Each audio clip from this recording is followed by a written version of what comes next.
buenas tardes a todos. Les damos la bienvenida a este que es uno de mis temas. El doctor Alvarado dirá que yo siempre digo lo mismo, pero realmente este es uno de mis temas favoritos porque es el pan de cada día de todos y cada uno de nosotros. Las lesiones musculoesqueléticas nos roban gran parte de la jornada y la atención oportuna de estas, la derivación correcta, la toma de decisiones en tiempo, forma sobre reubicaciones y estudios a realizar cambian el pronóstico integral de los trabajadores.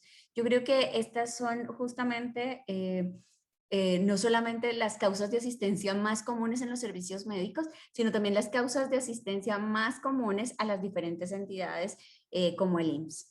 El doctor Alvarado nos ilustrará con información al respecto y pues seguramente van a salir acá con muchos tips súper valiosos en relación a este tema. Le damos la bienvenida al doctor Ricardo Alvarado, quien me enorgullece que nos acompañe en la tarde de hoy. Bienvenidos y gracias a todos los participantes que están continuamente llegando a esta presentación. Esperamos que la jornada de hoy sea súper llena de conocimiento para ustedes. Muy buenas tardes a todos. Muchas gracias, gracias Doc. Pues bueno, buenas tardes a todos, nuevamente aquí reportándome con ustedes, nuevamente les agradezco a todos el esfuerzo. Pues bueno, vamos a tocar un tema, como bien dice la Doc, que híjole, es por demás complejo, pero es muy bonito, es muy vasto. La verdad tenemos mucha información, esto es a manera de repaso. Ustedes saben que hay inclusive libros, hay tratados de este tipo de lesiones musculoesqueléticas, pero bueno, nos vamos a tratar de ir rápido y pues esperemos que este repaso les sirva, ¿no? Para lo que vemos al día a día. Entonces nos arrancamos con las lesiones musculoesqueléticas. Miren, los trastornos musculoesqueléticos, específicamente los de origen laboral, son alteraciones que sufren estructuras corporales como músculos, recordando anatómicamente que existen más de 600 músculos en el cuerpo humano. Espero que la mayoría de ustedes se sepa, pues al menos los músculos o los paquetes musculares principales, recordando que las extremidades superiores e inferiores para mí son los paquetes musculares más complejos, tanto por inserciones, inervación, función. Los músculos más grandes, ¿no? Que podemos encontrar en forma general, desde tórax, abdomen, la parte posterior de la espalda. Hay muchos músculos en la parte de la cara, cuello, etcétera, ¿no? Entonces, pues son lesiones o alteraciones en los músculos, que es realmente de las principales zonas anatómicas que se ven afectadas. Articulaciones, tendones, que son las vainas terminales de estos músculos estriados, que prácticamente son músculos controlados por voluntad, es el sistema nervioso voluntario. Recordando aquí, nada más tenemos un músculo que es involuntario, que tiene características de estriado, pero este músculo es el principal que compromete la parte de la ventilación, divide el tórax de abdomen y es el diafragma, ¿no? Podemos hacer una especie de parálisis ahí como respiratoria, pero realmente este músculo es involuntario, ¿no? Tenemos los ligamentos también, que son las partes terminales de inserción de los músculos, N cantidad de nervios que se puedan imaginar, define el sistema nervioso central, su emergencia a través del agujero magno, foramen magno, hueso occipital. Empieza la emergencia a partir de la C1, recordando que de C5 a C8 y T1 forman plexo braquial, y después del plexo lumbosacro, de L1, L2 hasta S4 aproximadamente forman el plexo lumbosacro, y pues todas las demás inervaciones de las ramitas que van saliendo a través del tórax, ¿no? Huesos, tenemos aproximadamente de 206 a 208 huesos, considerando todos los del cráneo, columna vertebral, 7 cervicales, 12 dorsales, 5 lumbares, 5 sacras, de 3 a 4 coxígeas, los 12 pares de costillas, ¿no? Esternón con sus 3 partes. La parte de las extremidades, esta al contrario de los músculos, extremidades es mucho más sencilla, ¿no? Húmero, radio, cúbito, los 8 del carpo. Espero que todos se sepan todos los huesitos del carpo, ¿no? Los huesitos del carpo, los metacarpos, falanges distales. Para la pelvis, tenemos la fusión de ilion, isquion y pubis, fémur, tibia, peroné, astrágalo, calcáneo, las tres cuñas. los huesos del tarso, los metatarsos, y ya se forman las falanges, ¿no? Que es algo relativamente más sencillo. Recuerden que también podemos encontrar huesitos sesamoideos, ¿no?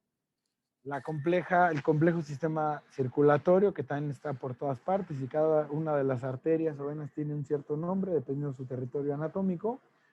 Y pues bueno, todo esto, todo este eje de la gran parte anatómica que nos compone, que nos da la parte estructural, la capacidad de movernos, la fuerza, la resistencia, la capacidad de hacer trabajo, pues se pueden llegar a lastimar, ¿no?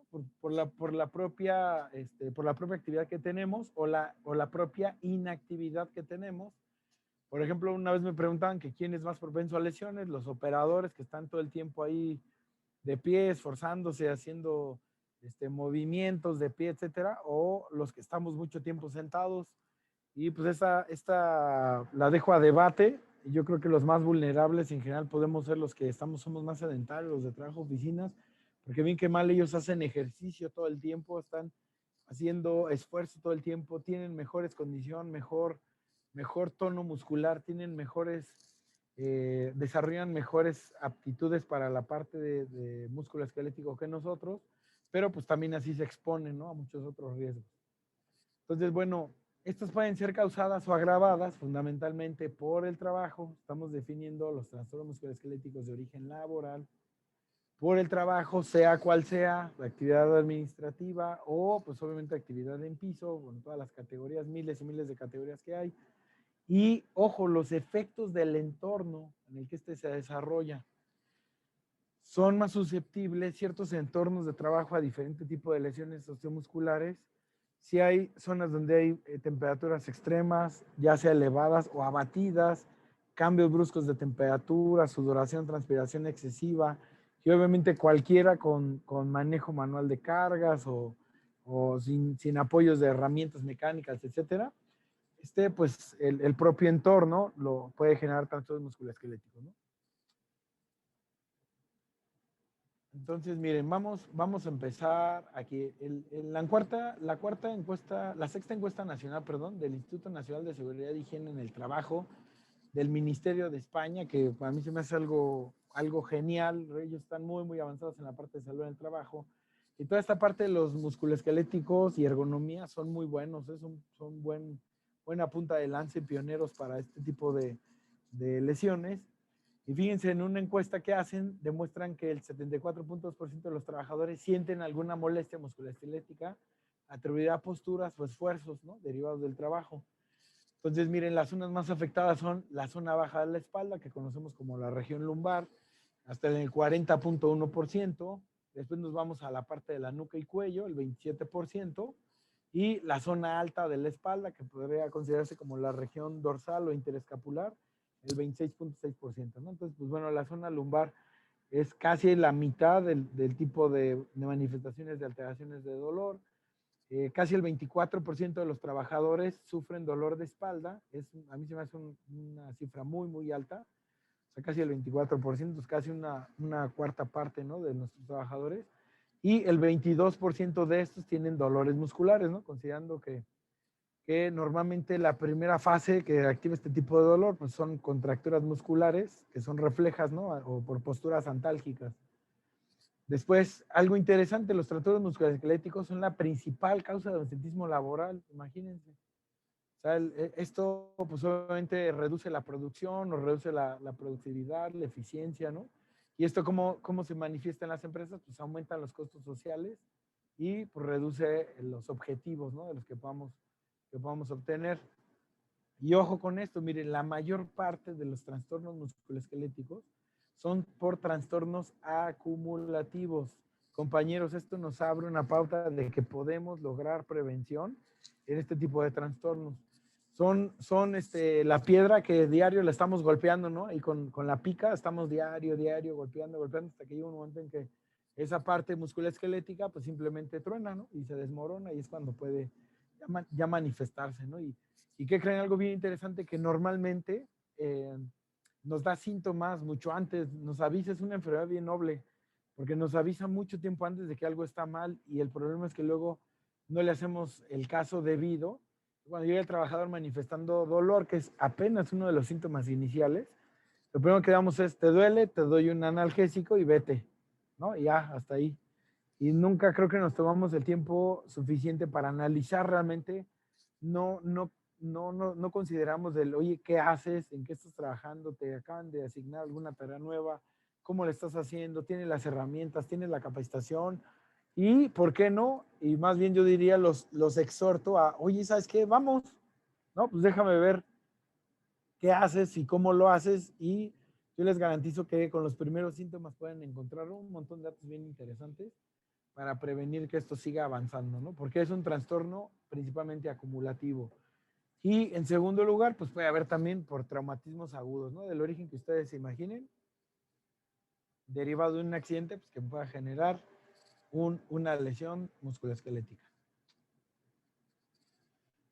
Entonces, miren, hay un estudio bien interesante, es un estudio algo un poco viejito, el 2002, pero está bien, bien interesante. Fíjense que asocian las exigencias laborales a trastornos musculoesqueléticos. Entonces, nos presentan en este estudio el perfil de exigencias en conjunto de trabajadores, se tasado, pues, una tasa por cada 100 trabajadores, y las exigencias laborales van muy variables, desde estricto control de calidad, realizar tareas meticulosas, jornadas semanales mayor de 48 horas.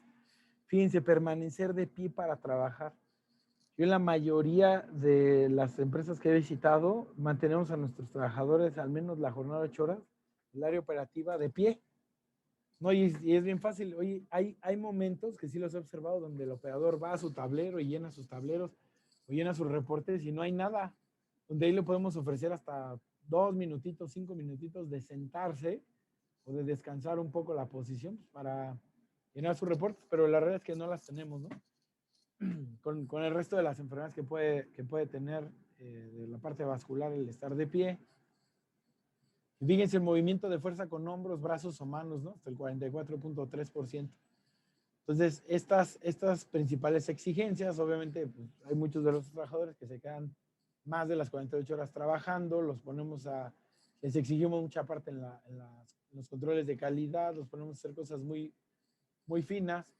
Y fíjense, cargar, empujar o jalar objetos de hasta de 5 kilos, nada más de 5 kilos, está un 43,4%, ¿no? Cambios bruscos de temperatura, lo que les comentaba, ¿no? Entonces, sobre este perfil de exigencias viene la asociación entre las exigencias y los trastornos musculoesqueléticos y la fatiga. Entonces, aquí algo interesante, estamos hablando en la razón de la prevalencia, los límites de confianza, esta fue la P más alta, un P menor a 0.001, donde fíjense las posiciones forzadas tienen una prevalencia muy alta de fatiga, ahí están los límites de confianza, y de ahí pues lo que quieran, ¿no? Fíjense, esfuerzo físico muy pesado, pues obviamente lumbalgia, trabajo repetitivo lumbalgia, posiciones forzadas lumbalgia, lumbalgia, lumbalgia, y vemos como en primer lugar la lumbalgia, después vienen ya trastornos musculares, que ya son cosas ya más crónicas, y por la fatiga, ¿no? Estar fijo en un lugar de trabajo. Entonces, y para considerar este tipo de estudios que nos arrojan buena estadística, ¿no? Entonces, fíjense, factores que contribuyen al desarrollo. Normalmente asociamos el trastorno musculoesquelético con ergonomía. Si no hay ergonomía, se me cansa y se me lastima y listo, ¿no? Fíjense que hay muchas otras cosas que sí es uno de los pilares de la buena ergonomía, la euergonomía, pero quieren aplicar la fuerza, ¿no? Levantamiento, transporte, tracción, empuje, movimientos repetitivos, posturas forzadas estáticas, posición prolongada de pie o sentado, presión directa sobre herramientas y superficies. Aguas con está muy interesante, ¿no? Aquellos que utilizan mototools, máquinas de troquelado que son muy manuales, ¿no? Pinturas, ensamble, cosas así. Que estamos ejerciendo presión directa sobre ciertos puntos y nos van a generar enfermedades que vamos a mencionar más adelante, ¿no? La exposición directa a vibraciones, que esto es muy común encontrarlo principalmente vibraciones en manos. Por ahí vamos a hablar de un síndrome raro, de una vez se los menciono, que es un síndrome más de tipo vascular, que se llama síndrome de Kiekbuch.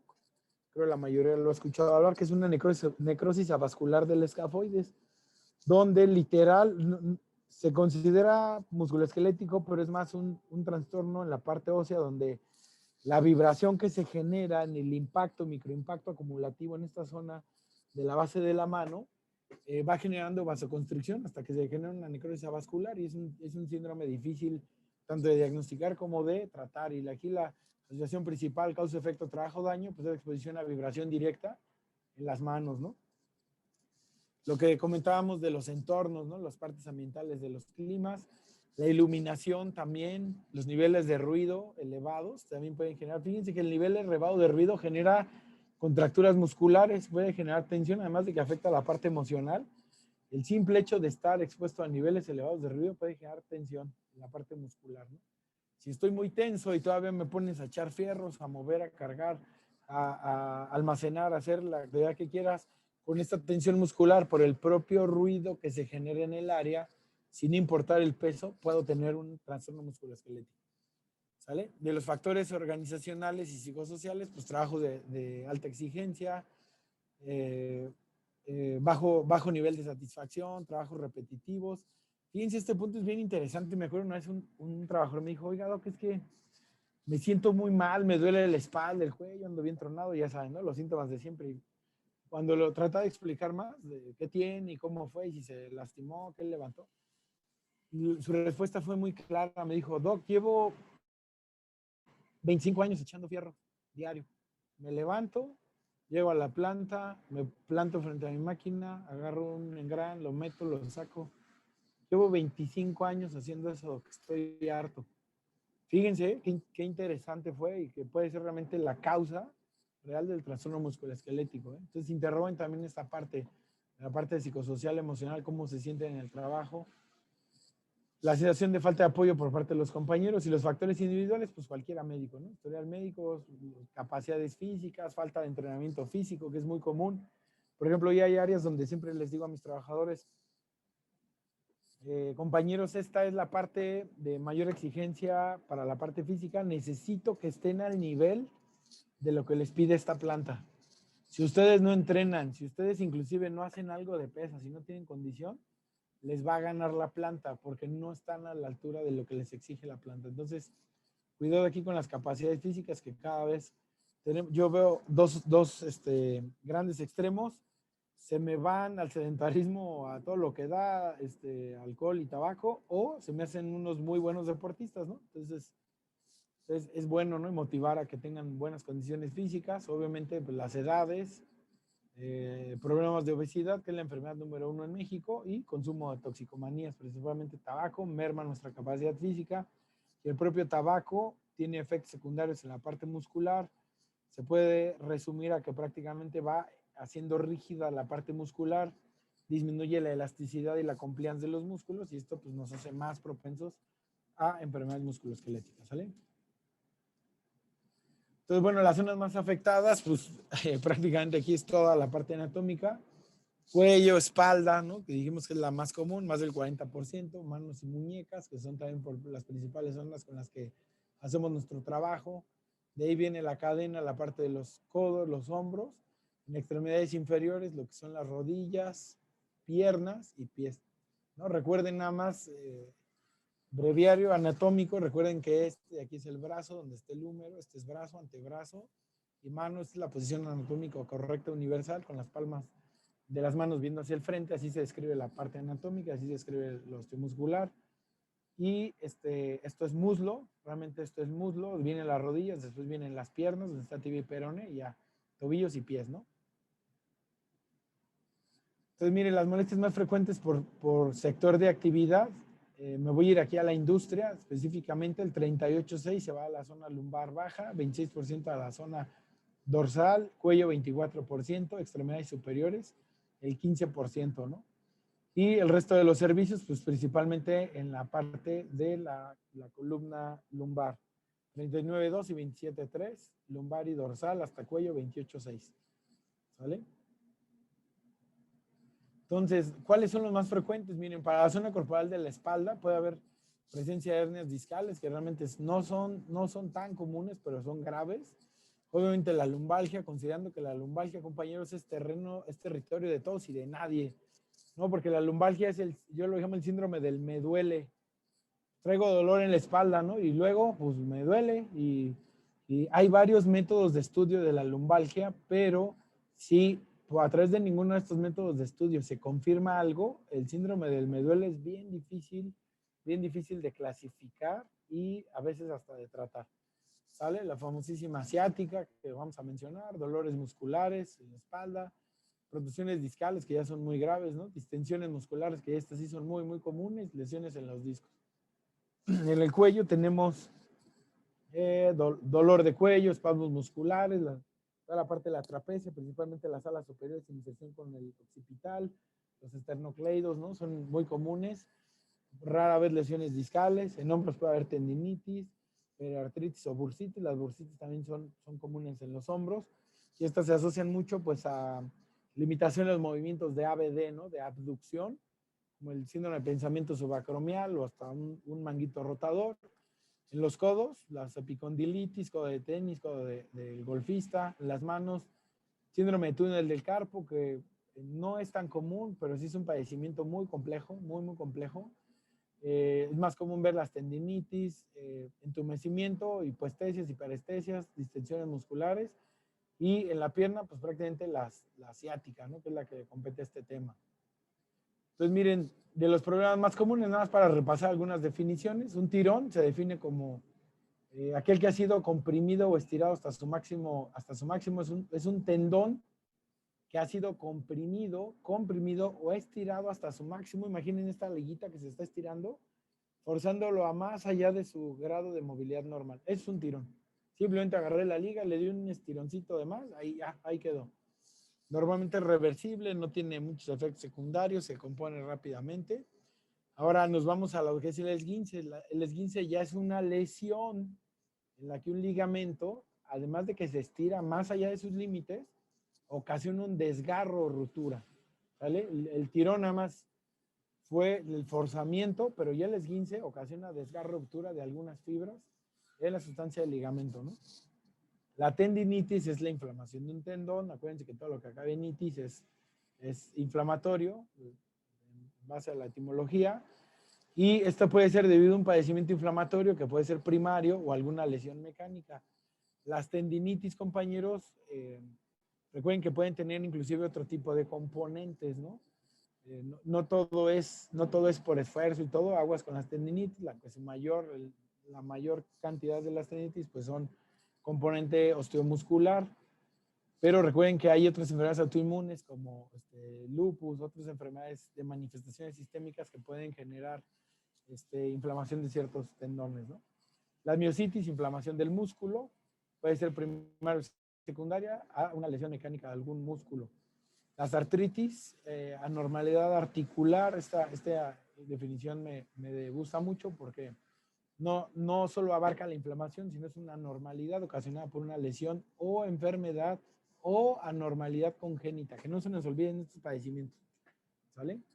Y enfermedades pues, que nos generan artritis, ahora sí hay un montón, y metabólicas más, ¿no? Acuérdense que manifestaciones de depósito de ácido úrico, hipertrigliceridemias, autoinmunes, ¿no? La famosa artritis reumatoide, muchas con aumento de las BCGs, de DHLs, de PCRs. Este tipo de enfermedades o con ANCAs positivos pues pueden generar de forma inicial pues cuadros de artritis. La tenosinovitis es la inflamación de la vaina tendinosa, es una tenosinovitis, así se define, recordando que cada uno de estos cordoncitos de los tendones van envueltos en estas bolsitas de tejido conectivo que van formando a su vez los paquetes y estos a su vez van formando los paquetes musculares. Esto es cuando se inflama la vaina es una tenosinovitis. Y por último, recuerden que todo donde hay articulación, hueso, inserción, tendón, músculo, quedan espacios muertos anatómicos. Y la mejor forma de rellenar esos espacios huecos anatómicos son a través de unas bolsitas que se llaman bursas, que también son susceptibles de inflamarse y que pueden generar este tipo de trastornos. ¿Vale? Entonces, vámonos rápido. Lesiones en cuello. Vamos a mencionar algunas que son como las más comunes a manera de repaso, ¿sale? La enfermedad degenerativa del disco cervical. ¿Cuál es el origen? Pues un desgaste en el disco intervertebral. Aquí estamos hablando específicamente de las cervicales, considerando que hay 7, Atlas, Axis, 7. La 7 es la prominente, la que se alcanza a tocar luego, su apófisis espinosa es muy, muy marcada. Es una buena referencia anatómica para que ustedes toquen de ahí y de ahí pueden ir contando hacia arriba, ¿no? 7, 6, 5, 4, 3, 2, 1. La 1 es más difícil palpar la apófisis espinosa, pues porque es muy aplastadita, es muy chiquitita. Recuérdense que es la que soporta ahí a la parte del occipital. La segunda cervical es la que tiene el odontoides.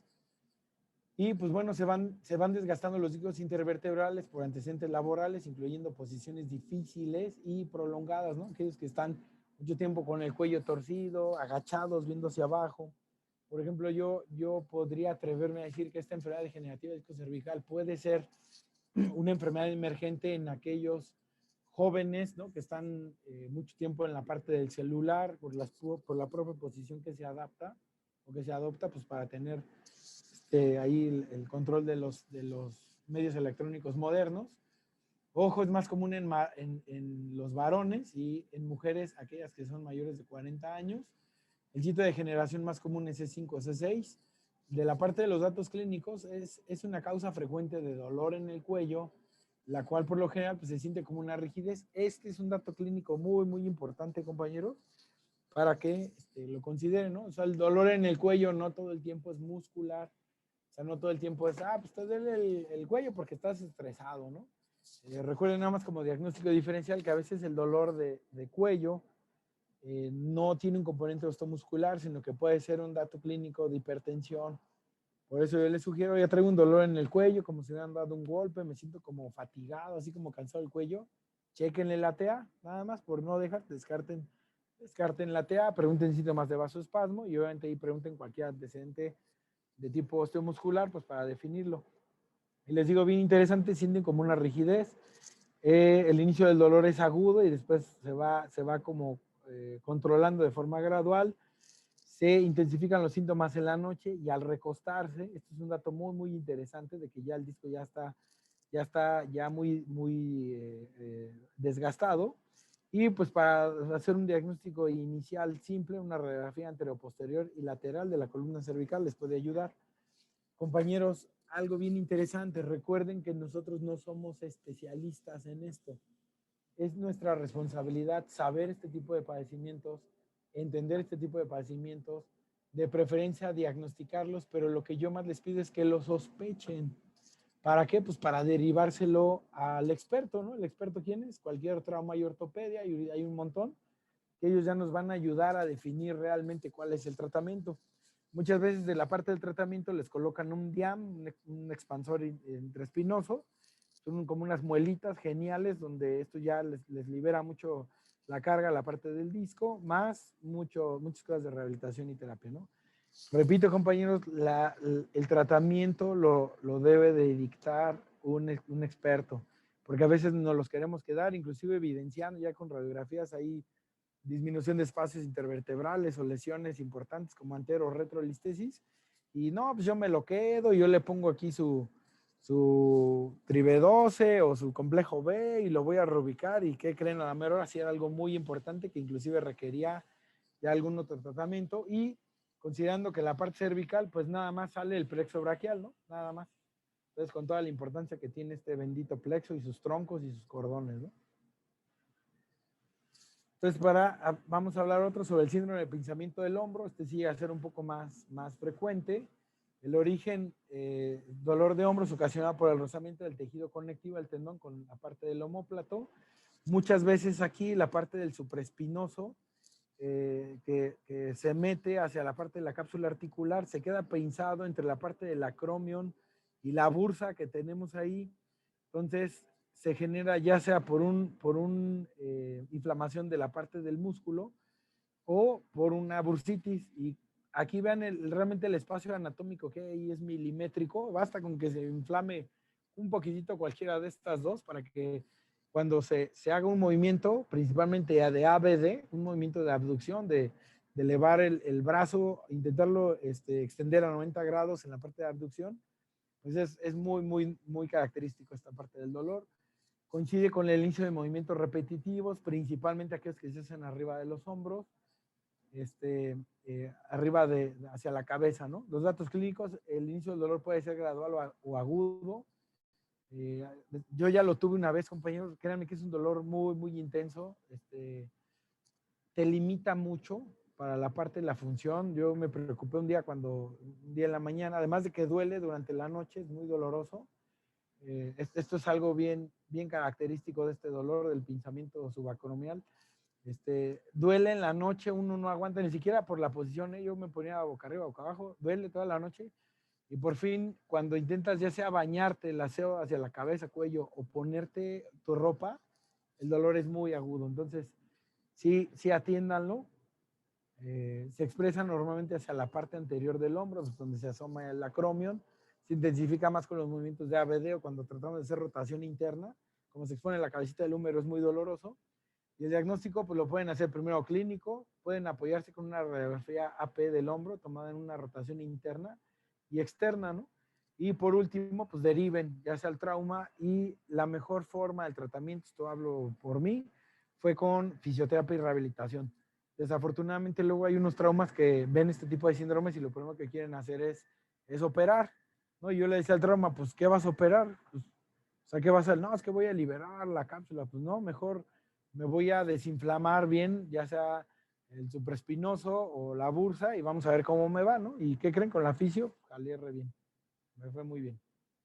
Entonces denle ese beneficio a sus pacientes, ¿sale? Hablando rápidamente de lesiones de codo, muñeca y mano, recuerden que también hay manifestaciones metabólicas en estas zonas anatómicas, principalmente el depósito de tofos por hipertrigliceridemias, el propio ácido úrico puede generar dolores y son metabólicas, no tanto osteomusculares, y pues hay una muy buena prevalencia de enfermedades en la parte de las muñecas. Entonces vamos a hablar primero de la bursitis del olecranon, que es el huesito prominente cuando cualquiera de nosotros dobla el codo a más de 120 grados. Ese huesito que se siente ahí la prominencia se llama el olecranon. Eh, es parte del cúbito. El cúbito en su porción proximal es muy gruesa, es muy ancha y conforme se va haciendo a la parte distal, en la articulación ya con la muñeca, se hace muy delgadito. Y pues bueno, es una inflamación e irritación en la bursa normal que se encuentra en la prominencia del olecranon y la piel. ¿Sale? Muchas veces aparecen articulaciones que realizan movimientos repetitivos y en forma frecuente, es como la forma más común de aparición de esta bursitis. Los datos clínicos es más común en hombres y en el traumatismo suele ser la causa más frecuente, ¿no? Aquellos inclusive, aquí un dato importante, pregunten qué otra actividad hacen después del trabajo. Yo me acuerdo de ver una bursitis del olecranon y el ingeniero entrenaba Krav Maga. Ya se imaginan la cantidad primero, sí tienen un entrenamiento algo rudo y después cuando los ponen a combatir, pues ahí sí se dan con todo, ¿no? Se vale puño, utilizan mucho el codo para la defensa, inclusive para noquear a las personas y pues traía una bursitis del olecranon, ¿no? La verdad el diagnóstico diferencial se hizo muy fácil porque era un ingeniero, ¿no? Él estaba todo el tiempo en el área administrativa, afortunadamente no tiene exposición ahí en piso, pero pues hacía este tipo de entrenamiento, ¿no? Entonces llega a ser, el traumatismo es una de las causas más frecuentes, suele presentarse con inflamación y dolor gradual.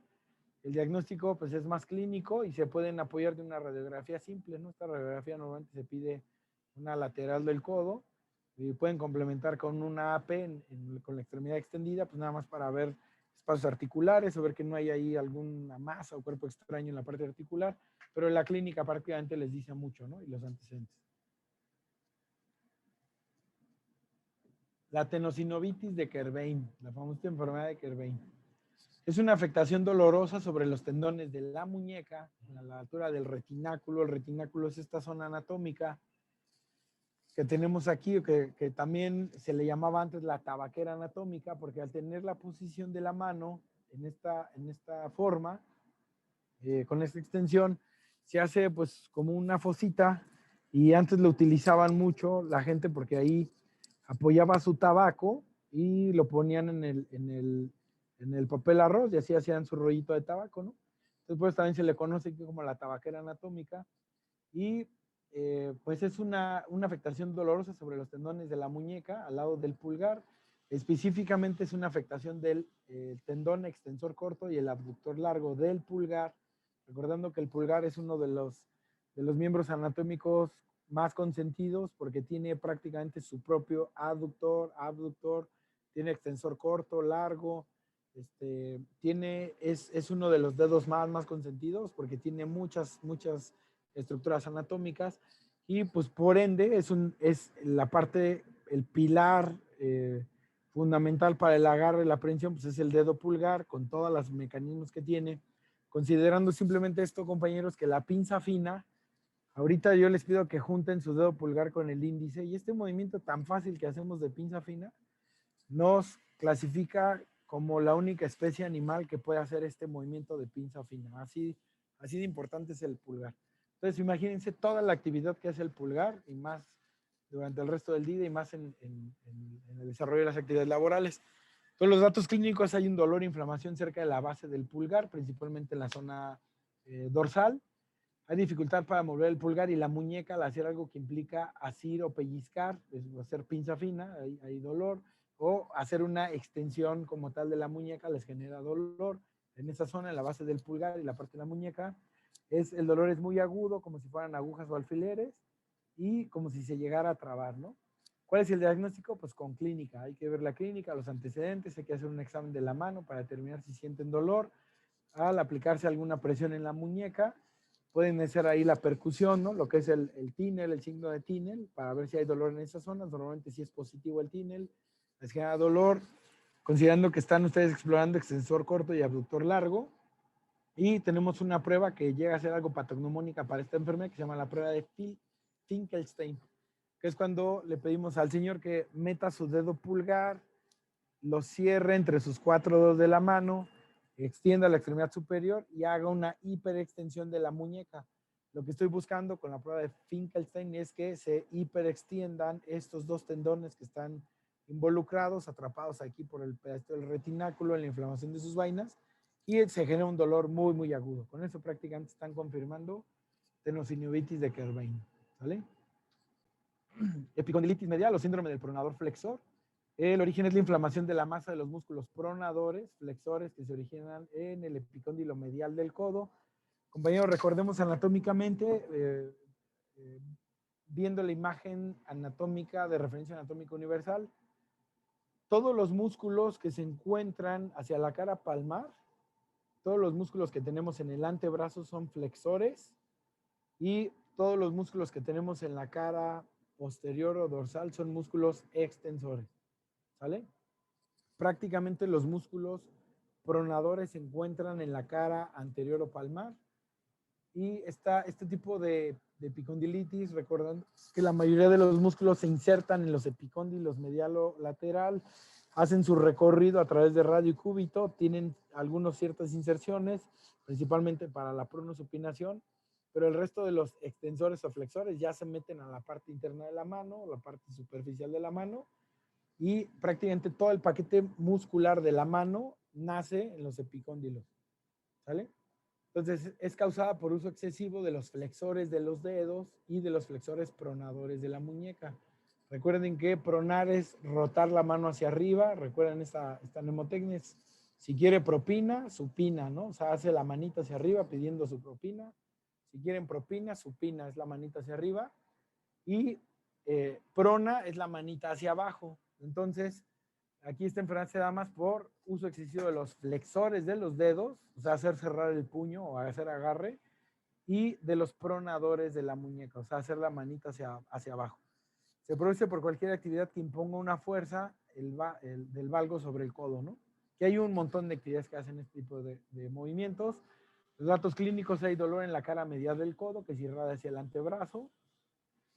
Hay hiperestesia local en el epicóndilo medial o en el origen del flexor proximal. Esto quiere decir que donde se inserta, nace el músculo en la parte del epicóndilo, pues justamente en ese tendón de agarre de esa parte del epicóndilo, está todo inflamado y yo todavía hago los movimientos, pues está estire y estire y me va a generar esta hiperestesia local, ¿no?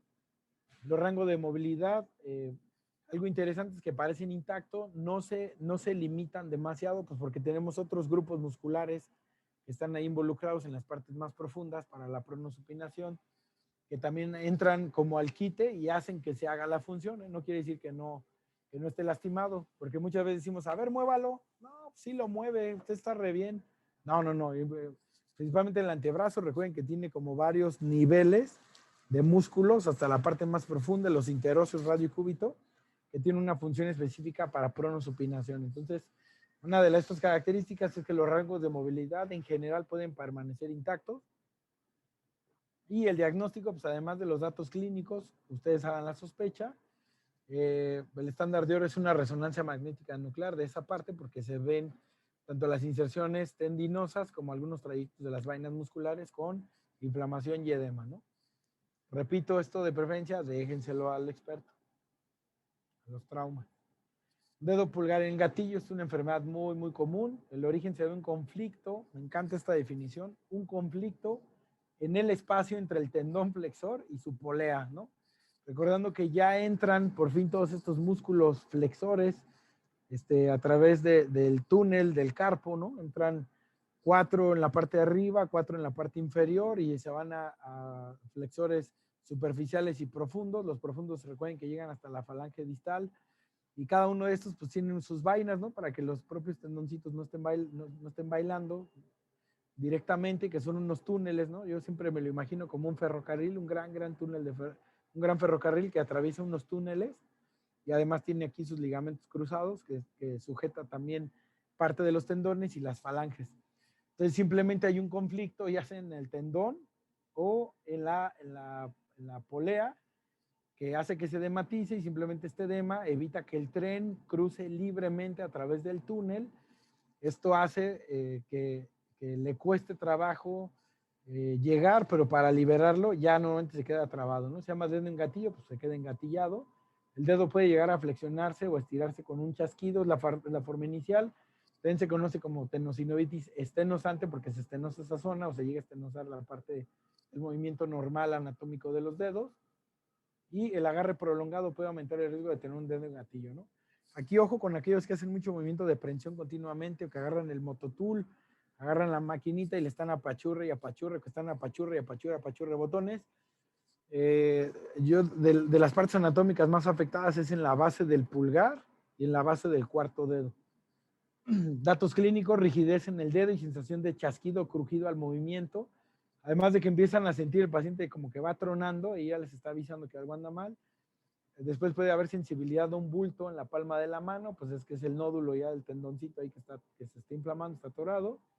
Y ya por último, pues el dedo se traba, ¿no? En la posición de flexor, y no pueden volver a estirarlo de forma activa, o primero de forma pasiva, le tienen que dar un jalón para que se destrabe, y la forma activa tienen que hacer un gran esfuerzo para que se destrabe y normalmente les genera dolor. Entonces el diagnóstico, pues aquí prácticamente es con la clínica. Es muy raro que se llegue a solicitar algún estudio de gabinete para complementarlo, como un ultrasonido, pues ya igual aquí este tipo de tratamiento llega a ser algo relativamente sencillo. Les recomiendo aquí un cirujano plástico con subespecialidad en mano, que es quien pueda llegar a hacer la liberación tanto de la polea como del nódulo de forma inclusive ambulatoria en su consultorio y les va re bien estos pacientes, ¿sale? Y lo más importante es entender por qué le dio esto, reubicar al trabajador o mejorar el área con ergonomía o con cualquier método, ingeniería que ustedes consideren, ¿sale? La osteoartritis de la primera articulación carpo-metacarpiana. Recordando rápidamente los huesecillos son, les voy a compartir una mnemotecnia que se llama aquí, los huesitos del carpo son, la primera línea es Pepe, o sea, escafoide, escafoide, semilunar, piriforme, piramidal, y la siguiente línea es TTGG, trapecio, trapezoide, hueso grande y ganchoso, ¿no? Entonces, el origen es el trastorno común en la articulación carpo-metacarpiana del pulgar, es como que la más frecuente, refiere a una enfermedad degenerativa de la articulación, más común en las mujeres mayores de 55 años, hasta en un 25%. Fíjense que yo he visto este tipo de enfermedades frecuentemente en mis pacientitas que hacen el aseo. Normalmente cuando agarran su trapeador o su escobita, ponen la punta de la escoba o del trapeador, la punta del palo para hacer este tipo de actividad en esa parte de la porción anatómica y les va degenerando una osteoartritis o degeneración en esa zona, ¿no? Recuerden que más común es la base ahí de la unión de carpo metacarpal del primer dedo. Entonces, el dato clínico, ¿cuál es? El dolor en la base del pulgar. Al apretar la mano, la base del pulgar se puede inflamar y la articulación puede producir una sensación o ruido, ¿no? Que es el famosísimo chasquido. Puede ocurrir rigidez o pérdida de la fuerza, que esto ya es un estadio más avanzado. Y el diagnóstico pues se hace con una radiografía simple, ¿no? Siempre les sugiero que para mano y además si quieren ver los deditos, pidan una AP y una oblicua, que les puede ayudar a ver principalmente de la parte de los deditos, ¿no? Y pues se da una degeneración crónica y es una osteoartritis. Diagnóstico diferencial con artritis, recordando que la artritis es un proceso inflamatorio de origen autoinmune normalmente y llega a ser simétrica. Los dolores son más en la parte nocturna, van disminuyendo durante el día, el transcurso del día. Y la osteoartrosis es un padecimiento muy puntual. Solo se dan normalmente la mano dominante con lo que hacen la actividad, la otra mano está bien y normalmente no hay otros nódulos inflamados, ¿no? En la parte de la osteoartritis. El dedo en mazo es la deformidad que se presenta con una alteración en la continuidad del tendón extensor. Dijimos que todo lo que está en la parte posterior o dorsal son extensor. Se da un desgarro en la parte del tendón extensor de la articulación interfalángica distal. Es la característica principal causada por la rotura mecanismo del extensor, ya sea por la lesión del propio tendón o por la lesión de las vainas o de las poleas. Esto se da muy frecuentemente cuando llega a haber inclusive alguna fractura o avulsión ósea de la falange distal. Se asoma el huesito, secciona el tendón o secciona la vaina y pues ya se queda ahí el dedo, el martillo, el mazo, que le conocen también como dedo de béisbol. Fíjense que se conoce como el dedo de béisbol porque a veces la pelota va tan duro que les llega a golpear las puntas de las falanges distales y los fractura ahí, ¿no? Lo rompe y hace la basecita del tendón extensor, por eso se le llama así. Que yo también lo he visto mucho en los basquetbolistas, ¿eh? Aquellos que juegan básquetbol, de mí se acordarán o alguno de ustedes debe tener ahí su lesión de guerra con un dedo en mazo, ¿eh? Porque luego el balón rebota y te pega ahí en la punta de los dedos. Los datos clínicos, es posible que el dedo duela, esté inflamado y se llegue a poner morado. Ojo, esto es un dato patognomónico de esta lesión. Ocasionalmente se llega a acumular sangre debajo de la uña. Está ahí en la parte muy distal, entonces se llega a poner, se inflama y se llega a poner moradito y se llega a acumular sangre debajo de la uña, ¿no? En formas ocasionales, esto es más por gravedad. Cuando se intenta enderezar, la punta del dedo permanece doblada en dirección hacia la palma de la mano y prácticamente ya se queda en esa posición anquilosada. El diagnóstico es principalmente por clínica y pueden pedir una radiografía simple, AP y oblicua para descartar fisuras o fracturas y pues se debe derivar de inmediato atención por especialidad. Lesión del ligamento colateral cubital del pulgar. El origen es una alteración parcial o completa del ligamento colateral cubital, en esta zona de aquí, del pulgar, con o sin fractura. Puede ser causada por la desviación forzada del pulgar, que esto también se llega a generar en algunos trabajos. Por ahí tuvimos un accidente reciente donde el operador estaba colocando las piezas y hay una banda transportadora en movimiento y un movimiento relativamente rápido. Metió la mano, lo alcanzó a tocar la banda transportadora y pum, le dio el jalón, además de que hizo el estirón, la propia mano se fue y se alcanzó a golpear contra un tubo, ¿no? Entonces, puede haber por muchos mecanismos una desviación forzada del pulgar o que si se les va la pieza hacia atrás y les gana el peso, la propia canastilla, etcétera. Los datos clínicos, hay dolor, hinchazón, sensibilidad del lado ulnar, o sea, del lado cubital de la articulación de la parte de la base del pulgar, de la metacarpal pulgar, y sí limita mucho el movimiento, ¿no? Porque prácticamente se rompe de forma parcial o total el ligamento. El diagnóstico es importante hacer radiografía simple pues, para descartar y pueden hacer una cosa que se llama la maniobra de estabilidad del pulgar. Prácticamente agarran con una mano la base del pulgar y con la otra mano agarran entre la falange media y distal y se hace un movimiento de ABD y antero-posterior pues, para ver si está estable esa articulación y simplemente se va a sentir cómo se mueve luego la base de la falange proximal, cómo se mueve de un lado a otro, ¿no? Como si le estuvieran subluxando. Entonces ese es el diagnóstico clínico. ¿Sale? Lesiones de la columna. Pues bueno, la columna vertebral es una cosa muy, muy compleja. Recuerden que los músculos más poderosos se encuentran en la parte de la columna, es lo que realmente nos mantiene erguidos las 24 horas del día. Las cadenas musculares son muy complejas en la parte de la columna vertebral y simplemente pues adentro de la columna vertebral pues va toda la médula espinal, ¿no? Con todos sus beneficios que lleva a tener ahí nuestra bendita medulita.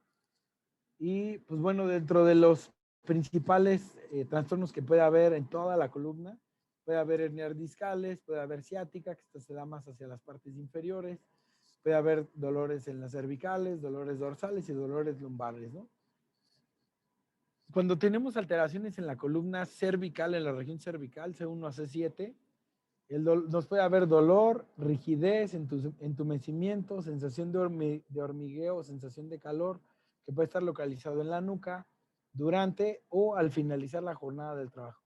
¿Sale? Esto es nada más algo muy, muy general y recordando que las lesiones a nivel de la columna cervical, cuando hay compresión radicular o alguna alteración que afecte al plexo braquial, y esto puede ser ocasionado simplemente por la rectificación de la columna lumbar o una contractura marca diablo de los músculos trapecios o los elevadores, puede generar alteración en las extremidades, como que hipo o hiperestesia, si nada más ustedes tienen que discernir cuál territorio es, si es territorio del cubital, territorio del mediano, territorio del radial, y ojo, cuando es muy proximal, yo dice el trabajador, dice, es que sabes que me duele el hombro y me duele todo el brazo y se me va como que hasta la punta del dedo, pero realmente la manifestación la está refiriendo muy proximal. Váyanse a revisar articulación de hombro, pero también sospechen algo en cuello. Entonces es nuestra responsabilidad ver si la emergencia del plexo braquial, recuerden que ahí hace los tres troncos, eh, puede haber alguna compresión, no solo por parte de aplastamiento intervertebral, sino también por compresiones musculares o rectificación de la propia lordosis. ¿Sale? En la región dorsal puede haber molestias musculares, espasmos o contracturas que también llegan a ser algo frecuentes. Puede haber dolor pulsante, hormigueo o sensación urente o de quemazón. Hay limitación en los movimientos de la espalda, principalmente para la flexibilidad y la amplitud del tórax. Cuando hacen una hiperinsuflación puede haber algo de dolor. Y recuerden que el dolor en la región dorsal, debajo de las escápulas, diagnóstico diferencial, descarten fosas renales, que no vaya a haber ahí algo en la parte renal y ustedes se vayan con la finta, ¿no? Que es algo más osteomuscular, porque puede ser riñones, ¿no? Ahí están las fosas, pueden hacer signo de Jordano, ¿no? Para explorar ahí las fositas renales y ahí pues pueden checarlo, ¿no? Y para la región lumbar, pues las lumbalgias, ¿no? Que son territorio de todos y de nadie, síndrome doloroso localizado en la región lumbar con irradiación eventual a la zona glútea, las caderas, puede haber a veces algo de irradiación hacia el abdomen y pues la asiática como tal, su característica es que el dolor sí se corre hacia la punta de los pies, llega a ser unilateral, la mayoría de las veces no aprieta de un solo lado, llega a ser unilateral, el dolor es muy agudo y se manifiesta más cuando hay movimientos de cadera, principalmente para la extensión o flexión. Y aquí, compañeros, quiero hacer una pauta comentándoles de un síndrome que se llama la pseudociática. La pseudociática se le conoce como el síndrome del piriforme. En esta zona aquí de la cadera, entre el sacrocoxis y el foramen obturador, sale un músculo que está adosado en la parte interna de la pelvis, que es el obturador interno, y también tiene emergencia otro musculito que se llama el músculo piriforme. Ambos músculos salen y se unen en la cabeza, en la cara lateral del trocánter mayor, a un ladito del acetábulo, y son dos músculos que nos sirven principalmente para la abducción, o sea, hacen que la perinita se vaya hacia afuera, ¿no? La cadera se vaya hacia afuera. Entonces, cuando se inflama el músculo piriforme, entre el obturador interno y el músculo piramidal cruza el nervio ciático. Si se inflama el músculo piriforme, que va muy de la mano con los movimientos de los glúteos, aquellos que hacen ejercicio intenso de agacharse o de estar haciendo mucho ejercicio con las piernas, ¿no? Inclusive a veces pasa esto con los que hacen entrenamiento físico y más rudo en gimnasios. Realmente lo que les pasa es que el músculo piriforme es el que se contrae el músculo piriforme, atrapa el nervio ciático y nos puede dar una pseudociática. El diagnóstico diferencial se hace revisando los movimientos de la cadera principalmente y cuando ustedes le piden al paciente que acerque su rodilla hacia el pecho, o sea o al revés, ¿no? Oye, ¿sabes qué? Acuéstate, siéntate y trata de acercar el tronco hacia tus rodillas. El hacer esta extensión de estos músculos en la zona glútea hace que el músculo piriforme se abra y se libera el nervio ciático. Y el paciente, si le genera una sensación de bienestar, de alivio y de descanso, pueden, por parte de la clínica, diagnosticar un síndrome del piriforme o una pseudociática. ¿Vale? Y el tratamiento es muy diferente, muy diferente. Le pueden hacer ejercicios del ciático, del piriforme, que son muchos ejercicios de estiramiento de la cadera hacia la parte de acercar la rodilla hacia el tórax. Eso estira mucho el músculo. Y complejo B y antiinflamatorios. Y listo, tu trabajador le va muy bien. Hay uno que se llama la estenosis espinal, que ya son más graves. El origen es un estrechamiento del canal vertebral. Generalmente se manifiesta puede ser en el cuello, repetimos C5, C7, o en la zona lumbar. Las afectaciones principales se dan en L2 a L5. Los tipos es estenosis cervical o lumbar. El dato clínico es un dolor mal definido en la extremidad inferior o dolor que disminuye a lo largo de la raíz nerviosa específica. Da sensación, alteración nerviosa con hipostesias, hiperestesias, hay entumecimiento. Ojo, este sí se acompaña de debilidad muscular. Interroguen esto. Recuerden la escala de fuerza de Daniel de 5 de 5, ¿no? El 5 de 5 es cuando se vence la resistencia. O sea, yo le digo, a ver, le agarran su tobillo y le dice, a ver, estira la pierna. Y ustedes ponen resistencia y el paciente logra estirar y es un 5 de 5. El 4 de 5 es cuando no logra vencer la resistencia. El 3 de 5 es cuando vence únicamente la gravedad. El 2 es cuando no puede ni vencer la gravedad. Y el 1 es cuando hace fasciculaciones. ¿Sale? Y el 0 es cuando no hay nada, ¿no? Nada de movimiento, ni fascicula, ni movió, ni tiritó ahí tantito el músculo y es un 0, ¿no?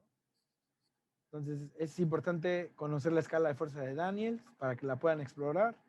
Y puede haber dificultad para estar de pie, obviamente por la hipotonía, ¿no? Se cansan mucho, tienen debilidad, pueden tener una marcha claudicante o en equino, o pueden tener una marcha en os, ¿no? Con la marcha del segador.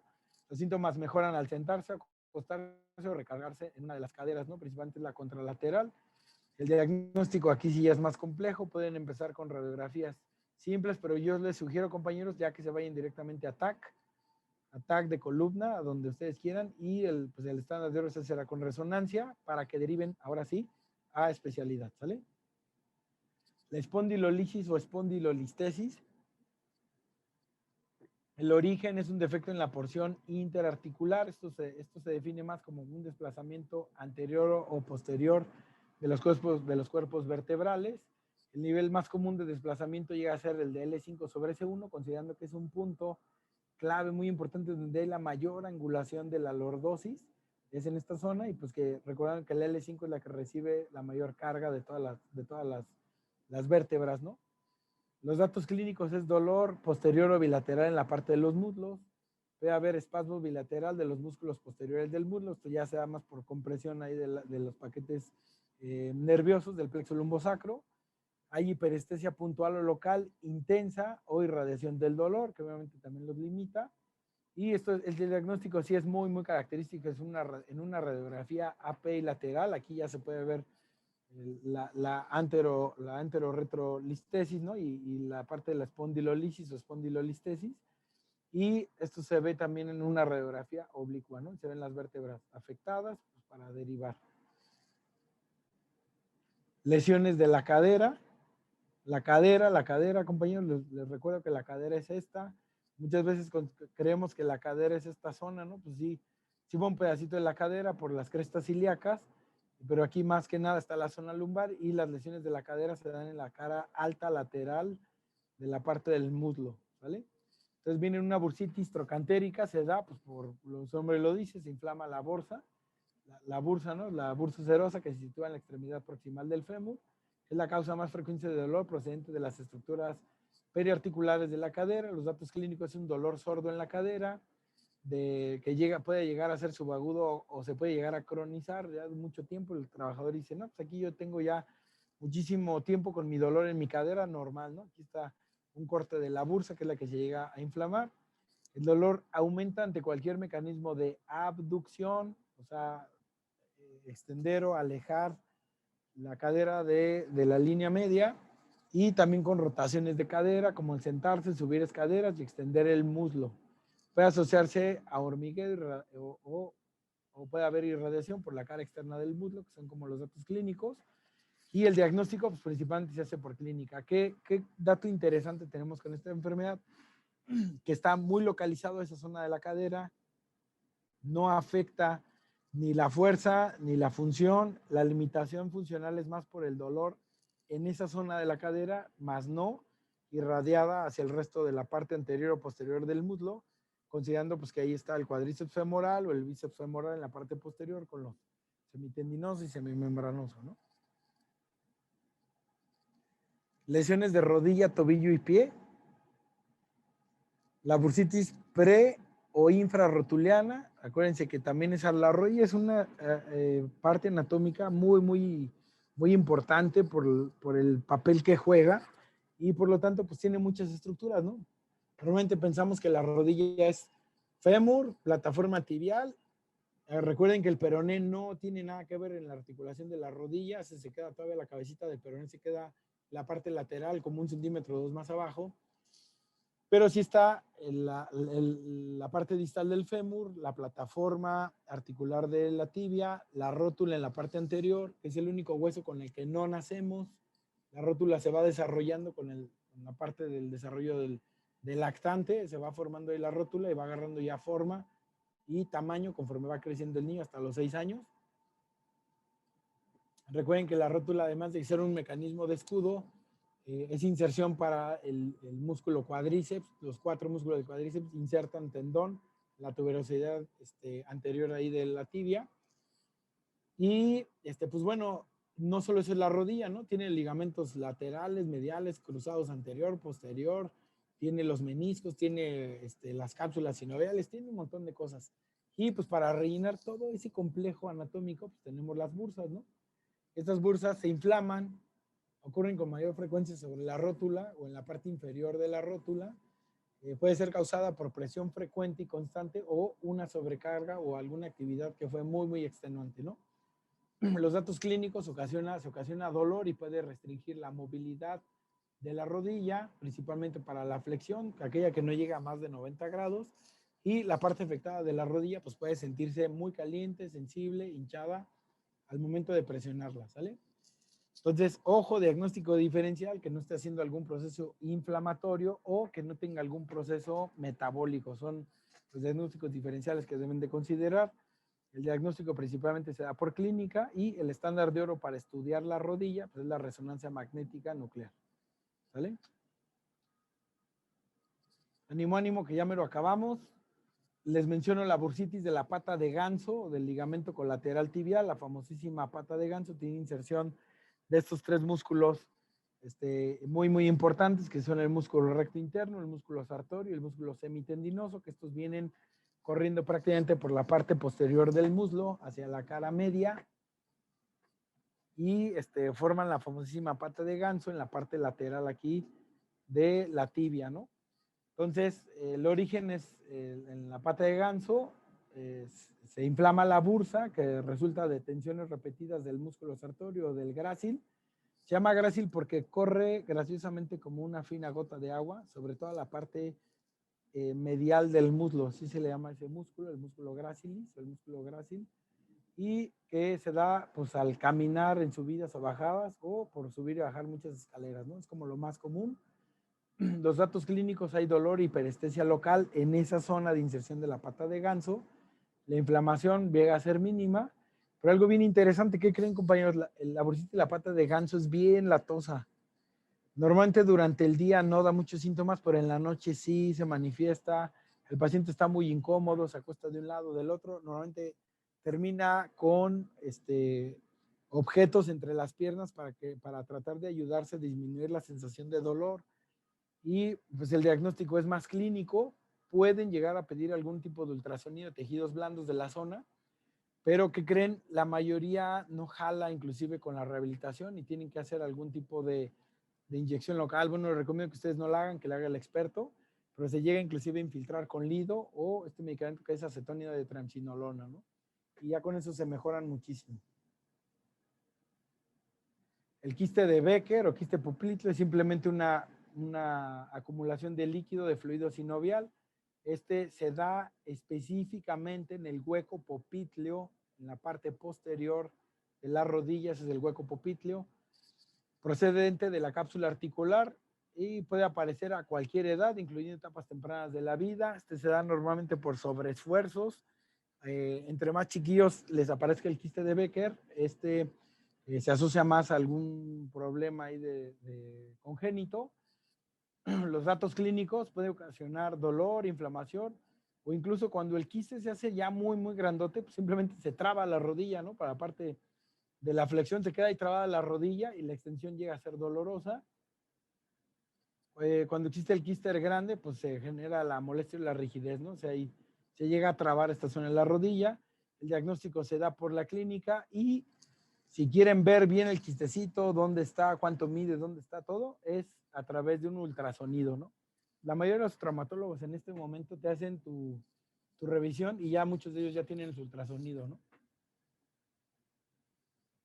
Ojo, aquí el tratamiento puede llegar a ser simple, si el quiste es pequeñito, con rehabilitación y fisioterapia, principalmente tratando la propiocepción en la rodilla. Este entrenamiento está fregón porque te suben como a una media pelota, te suben ahí, además de que ya te desinflamaron previamente todos los fisioterapeutas, ¿no? Con los TENS y los MEPS y todo lo que las bolsitas estas de las compresas de parafina, ya que te desinflamaron, lo que sigue es rehabilitarte.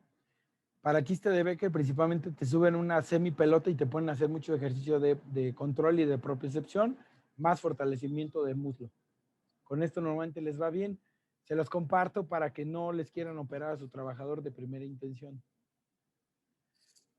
Ya casi para terminar, la fascitis plantar, pues el origen se da en recuerden que la fascia del plantar nace prácticamente ay, se me olvidó este huesito, la base del pie. Se inflama la banda gruesa del tejido que atraviesa la planta del pie, que conecta con el hueso del talón, en la fascia.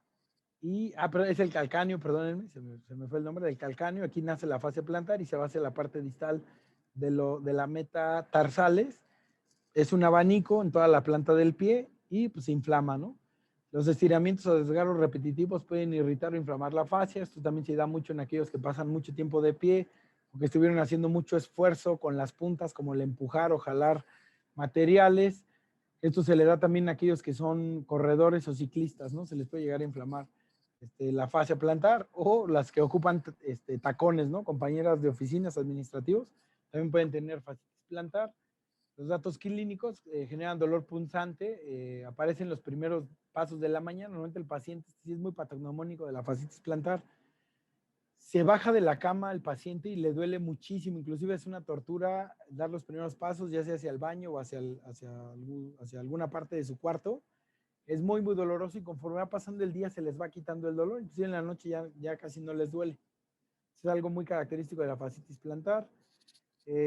Hay hiperestesia local intensa sobre la parte del tubérculo medial del calcáneo. Ojo, aquí podemos hacer diagnóstico diferencial con el espolón, que ese sí se diagnostica con una radiografía.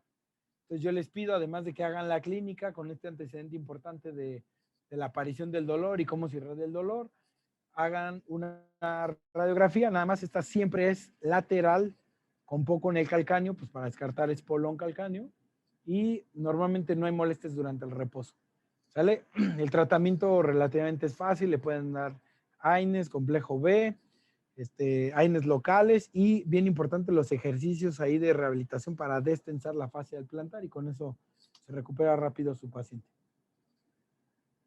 Para mencionar nada más en breve las lesiones de nervios periféricos. Compañeros, hay una cosa que se llama la neuropraxia. Miren, la neuropraxia es cuando se da una pérdida focal en las vainas de mielinas y algunas estructuras sin otra lesión.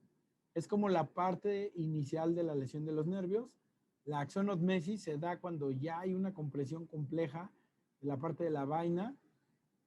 Hay disrupción, empieza a haber degeneración valeriana, que esto es a nivel celular, y no hay conducción ni proximal ni distal de la lesión. Y en última fase ya es una neurotmesis. ¿Sale? Esto ya es cuando hay una sección completa de erupción de la vaina, acción y tejido conectivo y hay una degeneración valeriana completa, ¿no? Entonces, estas nada más se las menciono para que las tengan en mente por si alguna vez las leen o el propio trabajador se las menciona en algún reporte de electromiografía, etcétera, para que entendamos bien que la neuropraxia es la fase 1, la axonotmesis es la fase 2, ya llega a ser grave y tienen que tomar cartas en el asunto porque si no puede llegar a ser irreversible con la presencia de una neurotmesis, ¿sale? Menciono rápidamente síndrome del túnel del carpo, que es muy taquillero. El origen es una afectación en la cual existe una compresión en la inserción del nervio mediano, cuando cruza el nervio mediano a través de este famosísimo túnel con los 4 tendones superficiales y profundos. Es una neuropatía por atrapamiento, es la causa más común, y cualquier cosa que apriete o irrite el nervio mediano puede provocar un síndrome del túnel carpiano. Los datos clínicos es un dolor localizado en la mano o en la muñeca que puede llegar a irradiarse, principalmente hacia las partes distales. Se acompaña de hipoestesias, es lo más común, puede haber sensación de hormigueo y en las partes más crónicas hay debilidad o daño muscular en la mano o en los dedos. Ahora, ojo compañeros, esto se manifiesta pues, en territorio del mediano. ¿Cuál es el territorio del mediano? Como lo ven ahí en la imagen, pues es primero, segundo, tercero y la mitad del cuarto dedo. La otra mitad del cuarto dedo y el meñique son territorio del ulnar o del cubital. Entonces esto es muy característico del túnel del carpo. El diagnóstico normalmente se hace clínico, checando los signos de Funnell primeramente. Signo de Funnell, le piden que ponga sus manos como si fuera a rezar, con los codos lo más juntos, elevados posibles. O sea, tienen que dejar la articulación ahí de la muñeca 90 grados. Y lo dejan así durante 30 segundos al menos. Ese es el funnel. El antifallen es cuando hacen lo mismo, pero con las manitas hacia abajo, ¿no? Fallen es rezando hacia arriba y antifallen es rezando hacia abajo. Tienen que hacer una verdadera flexión de 90 grados de la muñeca y lo dejan 30 segundos y le dicen simplemente si siente algo. El fallen positivo es cuando el paciente dice, ¿sabes qué? Sí, se me está empezando a dormir la mano y ustedes le dicen, ¿qué dedos? Pues esta parte y le señalan normalmente estos 3 dedos, 1, 2 y 3, en la región palmar. Recuerden que la región dorsal de la mano es territorio del nervio radial. Aquí es otra onda. Y pues ya pueden hacer el TINEL, que TINEL lo aplican para diagnosticar muchos otros síntomas, muchos otros síndromes, que es golpeando directamente sobre el retináculo en la base ahí de la muñeca, ¿no? Le dan unos golpecitos, después de hacer el funnel, y si duele, pues ya es un signo de TINEL positivo. Si quieren confirmarlo con estudios de electroconducción nerviosa es lo mejor, las electromiografías o los potenciales evocados, y pues deriven, ¿no? Deriven al trabajador. Síndrome del túnel cubital, ya se da en el otro pedacito, principalmente afecta el nervio cubital, es la cara medial. La causa más común es doblar el codo y recargarse en el codo por largos periodos de tiempo, puede poner presión sobre este nervio y la acumulación de líquido en la parte del codo. Aguas, ¿eh? Fíjense cómo aquí ya se va más a la parte proximal al codo y se manifiesta más en la zona distal ahí de la muñeca. ¿Sale? El canal de Gullón es el principal que se ve afectado. El dato clínico se presenta con dolor agudo en la cara media del codo. Puede haber dolor y parestesias recurrentes en la distribución del nervio cubital hasta el anular y el meñique, que ya dijimos que es diferente a la inervación del nervio mediano.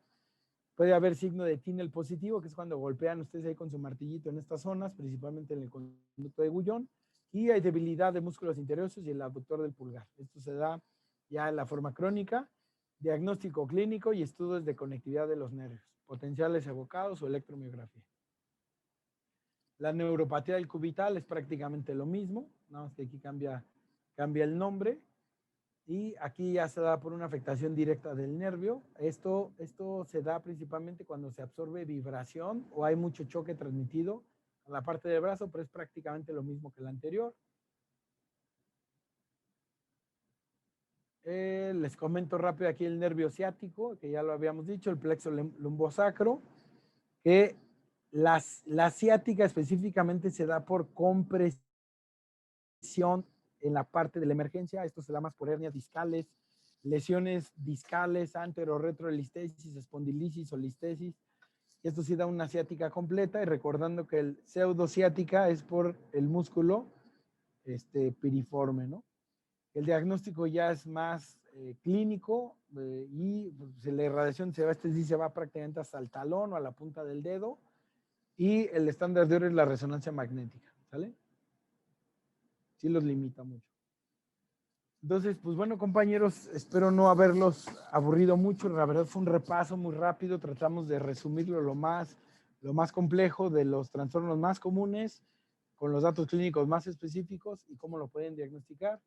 Y yo nada más hago esta reflexión, que para evitar los trastornos musculoesqueléticos, pues lo más importante para nosotros es la prevención a través de preparar la musculatura antes, durante y después del trabajo, relajar las tensiones musculares, esto se hace normalmente en casa, y muy importante, la tonificación y el reforzamiento de toda la parte muscular para nuestros trabajadores. Yo cerraría esto como el principal mensaje que debemos de hacer para evitar este tipo de lesiones, es las pausas para la salud, la calistenia, relajar las tensiones musculares y tonificar y reforzar la musculatura. Pues hasta aquí esta presentación, compañeros. No sé si alguien tenga alguna duda o algún comentario. Pues muchas gracias, doctor, por Gracias, su doctor. intervención del día de hoy. Perdón, Jimena, ¿ibas a decir algo? No, nada, que los invitamos a, si tienen alguna pregunta, como siempre, ponerlo en la parte del chat o de preguntas y respuestas. Así es, en el chat al Y momento pues no hay bueno, preguntas, y tampoco en la sección de preguntas y respuestas. Demos unos minutitos a los asistentes para que nos coloquen allí sus interrogantes. y pues bueno, suerte con el examen. Está un poquito complejo. Y pues Doc, le invito a que nos dé su opinión, Doc, con este tema que yo también sé que le gusta mucho. Me gusta la salud ocupacional, creo que escogí la especialidad indicada, así es que por eso le decía al principio que creo que siempre digo lo mismo, que este tema es súper interesante. Como decía el doctor Alvarado, cerca del 70% de las consultas que llegan a los servicios de salud ocupacional tienen alguna relación con un trastorno musculoesquelético, así es que tomar las decisiones asertivas en un tiempo adecuado es lo que va a generar la diferencia a largo plazo entre los pacientes que atendemos.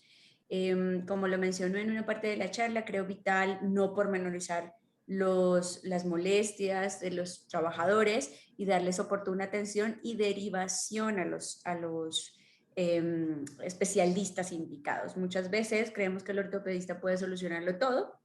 Como comentaba el doctor Alvarado con su experiencia personal, incluso muchas veces quien nos ayuda es fisioterapia. Y bueno, tener una fisioterapeuta con alta experiencia en salud ocupacional, eso puede cambiar también el curso de las enfermedades. Así es, mi Doc. Entonces, yo siempre les propongo esto, cuando ya está la lesión, hagan todo lo posible para que el área de fisioterapia y rehabilitación logre el máximo beneficio con su paciente antes de irnos a cualquier intervención quirúrgica, ¿sale? Y después, obviamente, ya tenemos todo el proceso. No me quise meter en lo de ergonomía y los análisis de puesto y todo eso, y eso ya será otro tema, pero específicamente para esto, prevengan, traten de hacer sus pautas, su calistenia al ingreso de trabajar. Traten de hacer pausas para la salud a la mitad de la jornada. Estiren a sus trabajadores al término de la jornada y exhórtenlos de todas las formas posibles a que hagan ejercicio, fortalezcan y hagan elasticidad, ¿sale? Para prevenir todo esto que acabamos de hablar.